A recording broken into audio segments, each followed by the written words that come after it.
Assalamualaikum warahmatullahi wabarakatuh, Tribuners. Bertemu lagi bersama saya Yoso Mulyawan, pemimpin redaksi Tribun Jambi dalam acara podcast Mojok Tribun Jambi. Tribuners, saya sekarang sedang di Kabupaten Merangin. Nah, kita sekarang akan bincang-bincang dengan orang nomor 1 di Kabupaten Merangin. Ini ada Pak Jangci Moza atau Bang Jangci. Beliau sekarang menjabat sebagai penjabat Bupati Merangin. Nah, apa kabar nih Bang Jangci? Alhamdulillah baik. Alhamdulillah sehat-sehat Bang ya. Oke, Bang Jangci ini dilantik pada September 2024. Artinya sudah 3 bulan pertama nih. 3 bulan pertama ya Bang Jangci ya.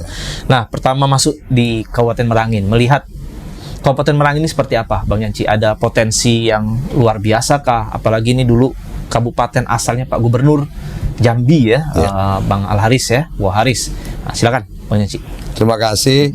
Jadi saya alhamdulillah dilantik jadi PJ Bupati Merangin 20 September 2024 yang lalu. Jadi hari Minggu itu. Hari Minggu setelah pelantikan kita langsung pulang ke Merangin. Pagi saya ngambil apel.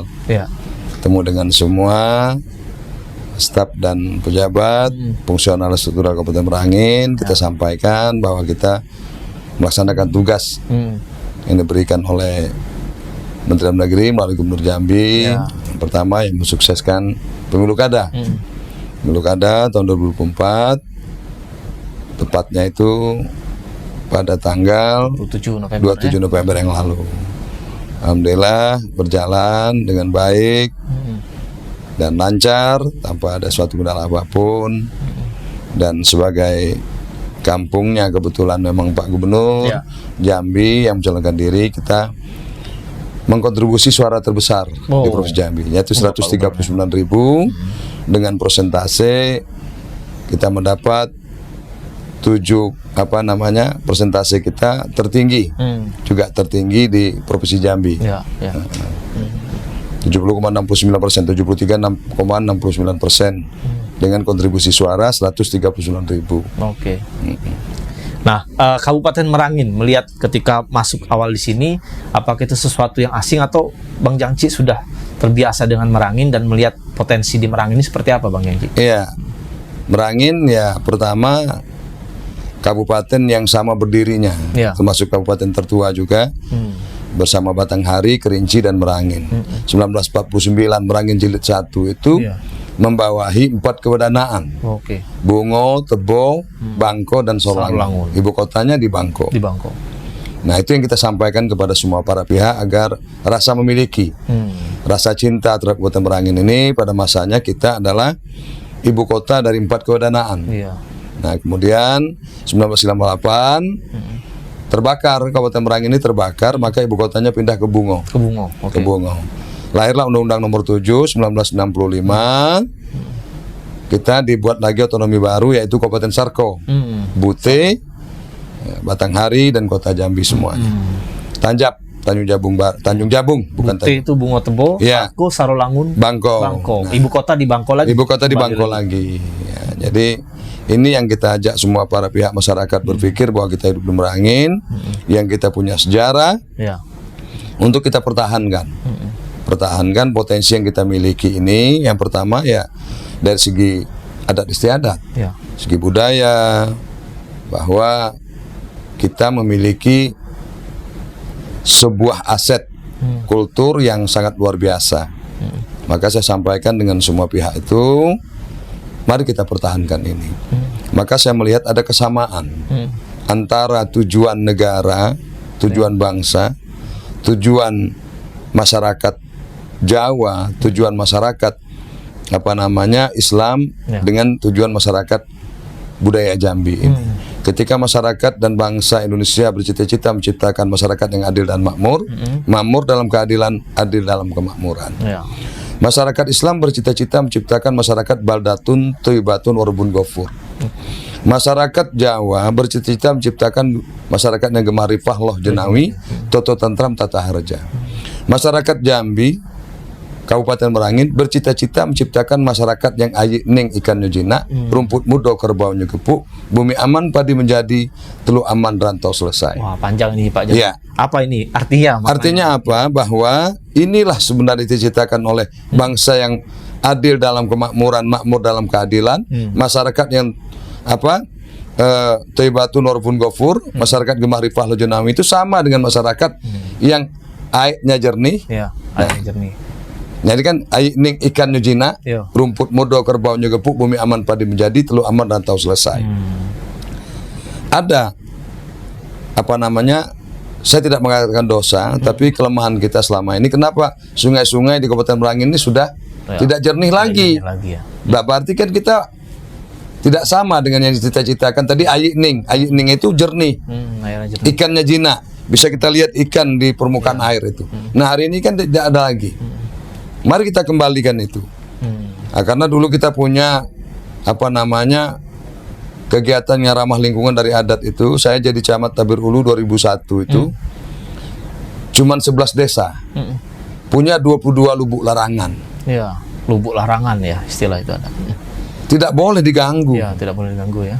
Nah, tidak boleh diganggu oleh aktivitas apapun. Artinya di situ ada ikan. Nah, sehingga apa namanya? Iya betul. Komunitas mereka terjamin. Bahkan di Tabir Ulu itu ada dulu Taman Ciri namanya, milik LIPI. Itu kalau kita tabur makanan dari atas tebing itu ikannya keluar. Oke. Nah hari ini kan itu tidak terjadi. Nah itulah saya ajak masyarakat Merangin, Provinsi Jambi. Sebenarnya kita punya regulasi adat Ya. yang sangat baik untuk kita laksanakan, sehingga kita kembalikan lagi cita-cita leluhur kita itu bagaimana bumi Jambi, bumi Merangin, bumi Taliunang Tamo Teliti ini kita wujudkan kembali yang ayi ning ikan jinak tadi, rumput mudo kerbau nyegepuk, bumi aman padi menjadi, teluk aman rantau selesai. Artinya antara adat dengan lingkungan itu selaras dia ya. Oh ya, selaras, sangat dijaga. Jadi adat kita itu sangat akomodatif dengan persoalan-persoalan kehidupan itu. Bahkan dulu nebang kayu di hutan pun ada tata caranya. Tidak boleh nebang kayu saat berbunga, tidak boleh nebang kayu sangat hujan. Baik dari kualitas kayu yang akan digunakan maupun daya tahan.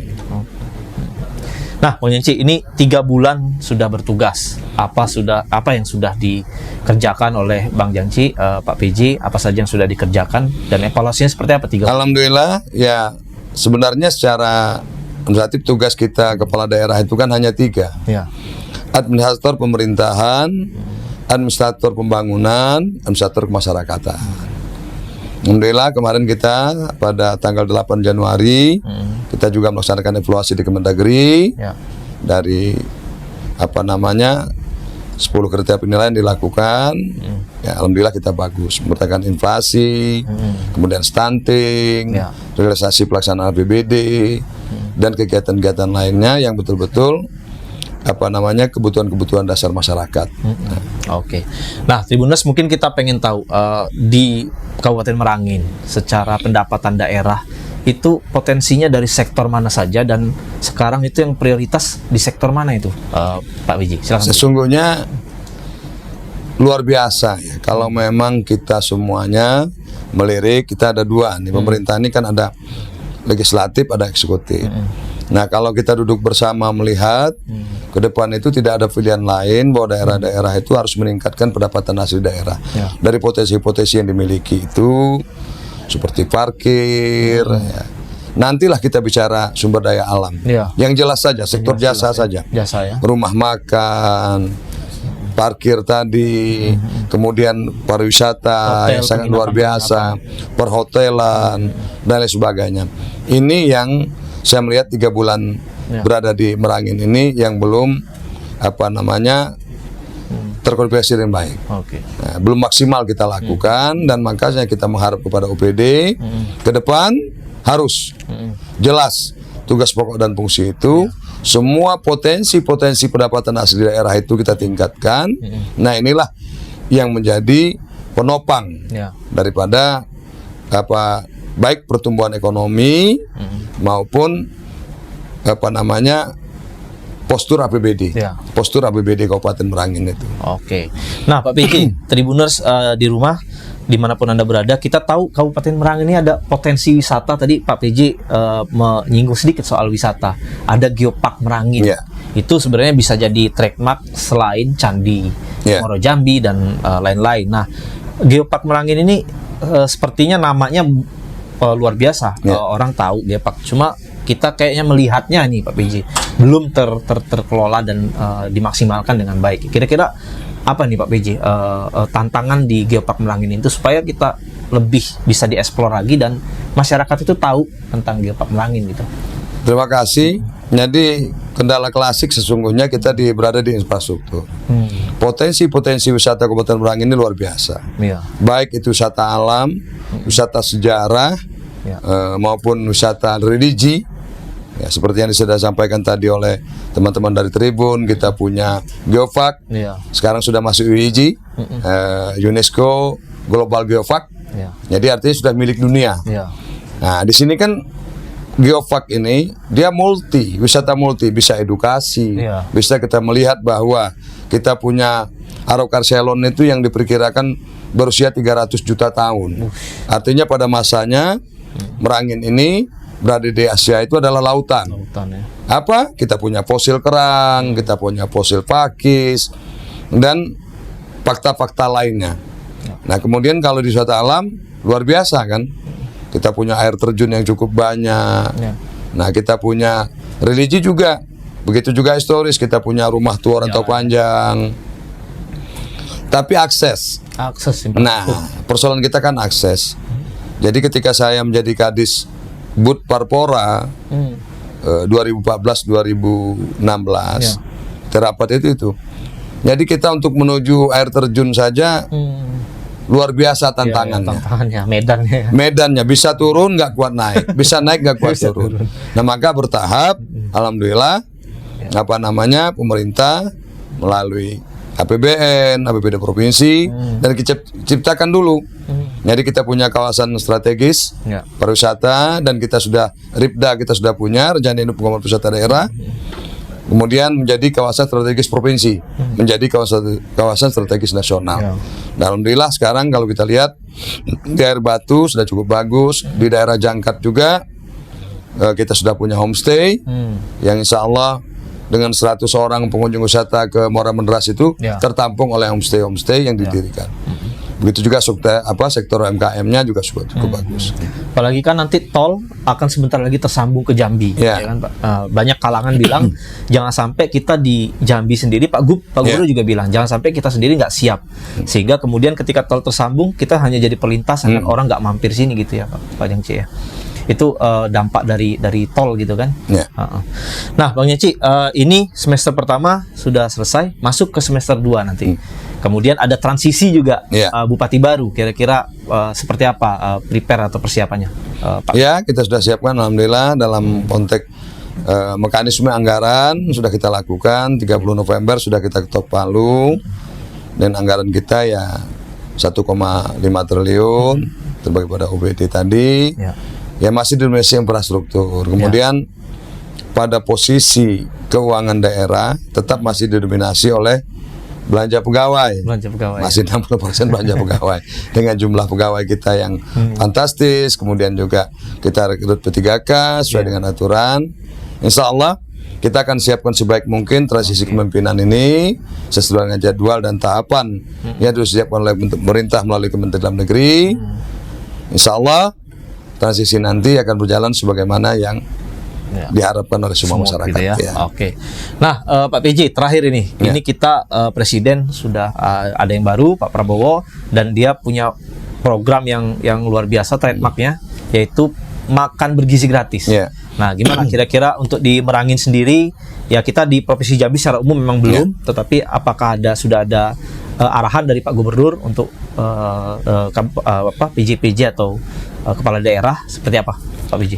Insya Allah. Jadi kan memang kemarin kita sinkronisasi RPJMD Provinsi Jambi yang mengundang para bupati, wali kota, kemudian mengundang ketua DPR, dihadirkan juga para DPR RI, daerah pemilihan Jambi, DPD pemilihan Jambi, dan ini pertama sekali dilakukan oleh Pak Gubernur Jambi.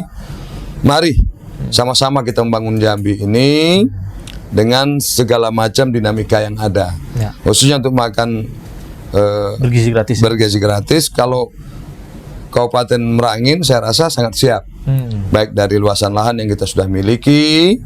Nah, kemudian memang potensi-potensi kita dari awal dulu ketika beliau jadi gubernur juga visi misi beliau kan memang di sektor pertanian yang didukung oleh pariwisata. Dan kita punya lahan luar biasa. Merangin mungkin bakal jadi salah satu pusat ya. Salah satu pusat, makanya kita mengajak semua para pihak masyarakat ini untuk tidak monokultur lagi. Artinya bahwa selama ini kita monokultur karet, kemudian sawit, tidak diselingi gitu. Nah, pada hari ini sesungguhnya banyak penghasilan kita di luar sektor sawit dan karet tadi, dan kita bahkan terbesar di dunia itu kulit manis kita. Kulit manis. Nah, kulit manis ini potensial luar biasa di Merangin ini. Bahkan di India, kemudian Pinang kita punya. Ekspor, tinggal lagi bagaimana masyarakat dengan segala dinamika yang ada itu, mari kita fokus. Fokus bertugas, fokus melaksanakan sesuai dengan fungsi masing-masing. Petani menjadi petani yang baik, ASN menjadi ASN yang baik, aparatur yang baik, sehingga apa yang menjadi tujuan nasional tadi, tujuan masyarakat Islam, tujuan masyarakat budaya tadi terwujud kembali. Kita menjadi salah satu lumbung padi, lumbung pangan untuk Provinsi Jambi. Amin. Baik, terima kasih Pak PJ, Bang Jangci atas waktunya. Semoga sehat selalu bertugas. Semester kedua triwulan kedua. Insyaallah. Amin. Baik Tribuners, itu tadi perbincangan kita dengan Pak PJ Bupati Merangin.